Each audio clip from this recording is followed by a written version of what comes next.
Ammo was being used up in countless quantities.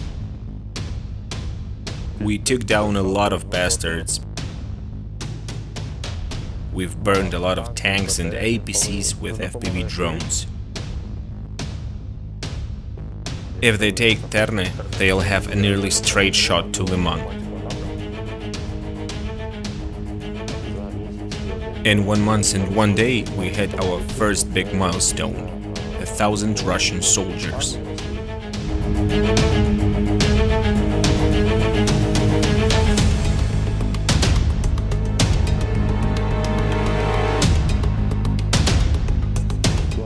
The situation in Terny can be described as complex and dynamic. Over the past months, besides the enemy's losses, not much has changed. The enemy sometimes makes progress on different fronts to our right or left. We are trying to hold our ground like a breakwater against enemy attacks, given a chance to even out the right and left flanks. The situation was very tense. From day one we jumped right into action and ammo was being used up in countless quantities.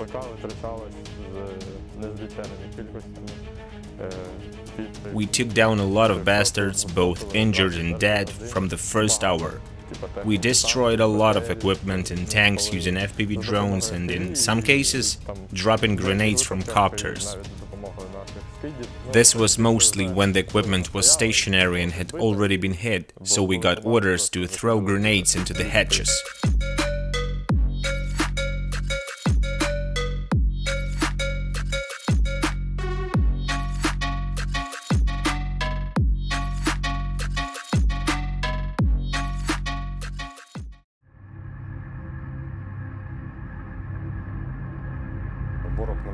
The enemy attempts to assault this settlement every day because it is extremely important for them. If they capture Terny, they'll have a nearly direct route to Liman, which means they could cut off both Serebryansky forest, and Liman soon might become a direct line. They attack aggressively, like I said before, every day, hitting us with squads, platoons, and even trying to storm with entire companies. The enemy occasionally experiences a shortage of equipment and compensates for this with so-called meat assaults.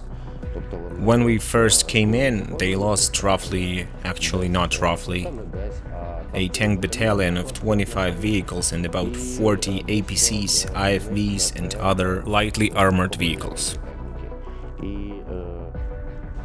During a week of fighting, when they lost this gear, they spent about 2 weeks attacking on foot, taking huge losses. A battalion couldn't stand for more than 3 days and was constantly replaced with new ones. Now the enemy has managed to get some equipment, and for the last 2 to 3 weeks they've been attacking again. At first, the assaults were mixed, with infantry on vehicles and on foot, but now they've switched to sudden attacks using only vehicles. The most massive attack involved 15 vehicles simultaneously attacking in 2 directions. However, more commonly it's 9, 10 or 12 vehicles. Since they're pushing forward with equipment openly, thinking they have an advantage, which in some cases they actually do, most of the area consists of fields and thin lines of forestation, making it difficult to hide the equipment in a way that allows the infantry to disembark at a point where they can immediately begin the assault. The enemy's tactics haven't really changed. They try to attack at twilight, either just before dawn or early in the morning when it's still dark, so they can't be seen by anti-tank weapons like ATGMs. This timing also means FPV drones won't work fine, as they cannot see well in low light. The main idea is to break through to our positions under the cover of darkness and engage in combat during daylight when they are already on our positions. This is a fairly standard approach for them, not only in our direction. They believe it is a kind of recipe for victory. They attacked from two directions and a battle ensued. We managed to hit some of their vehicles as they moved in, and then it was just following standard tactics. The commander sets the priorities and we focus our fire on the biggest threats. It's just routine work.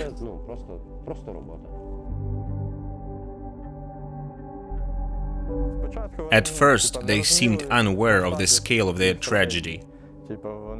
They didn't understand that drones would cause them such significant problems.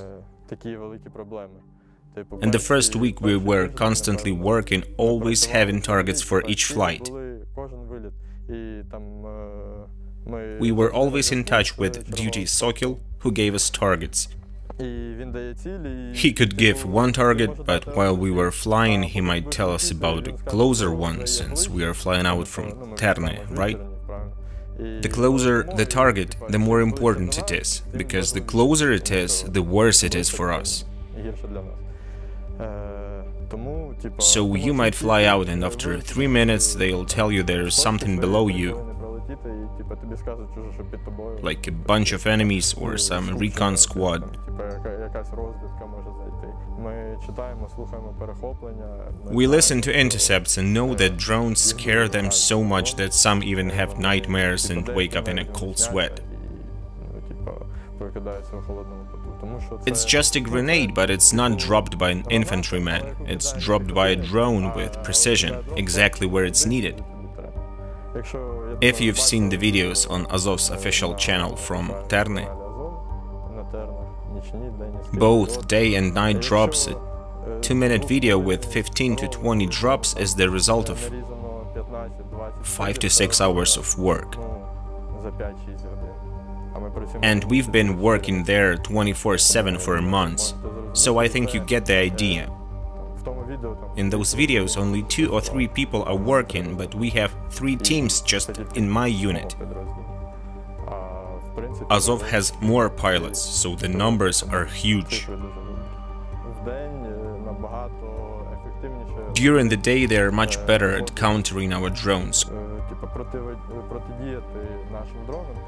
because they can see and shoot them down, which happens often. In one shift, over 3 days, we might lose 8 to 10 drones. Drones are unfortunately expendable and expensive.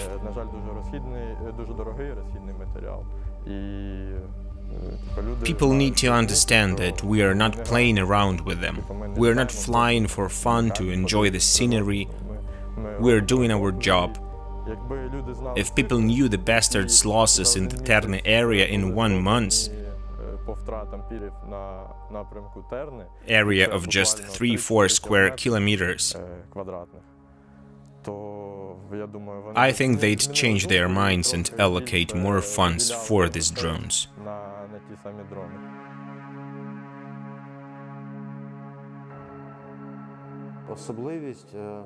The thing is, the soil here is clay,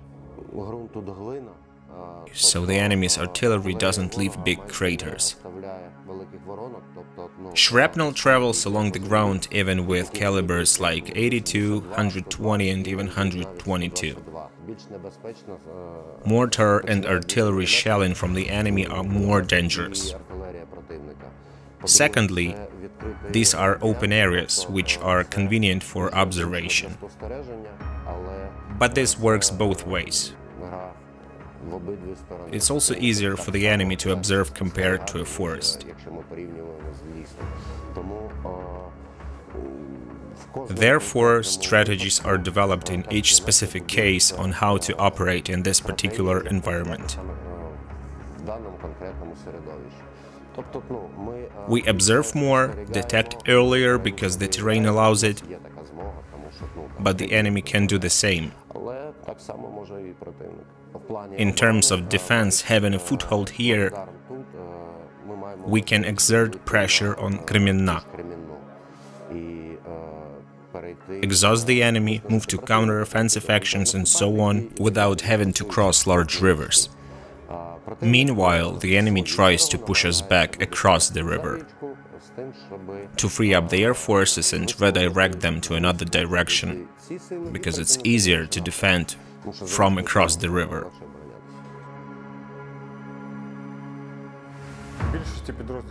Mostly these are so-called storms, meaning we have encountered servicemen from the Storm Z unit. They go first, used as cannon fodder, their commanders send them in without clear info about what's happening on the front line. They go and are used as cannon fodder. For example, one of the latest cases was someone drafted on February 25th, who soon after became good fertilizer for our soil. In 1 month and 1 day we hit our first big milestone: 1,000 Russian soldiers. This is officially confirmed. The recipe, first and foremost, is the team.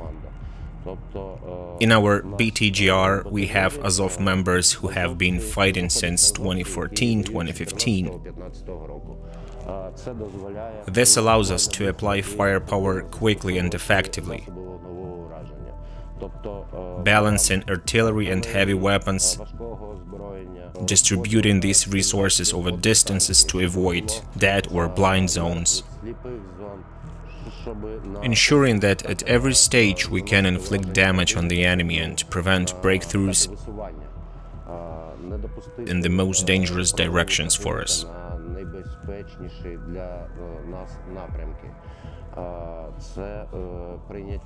Decision-making is almost instant.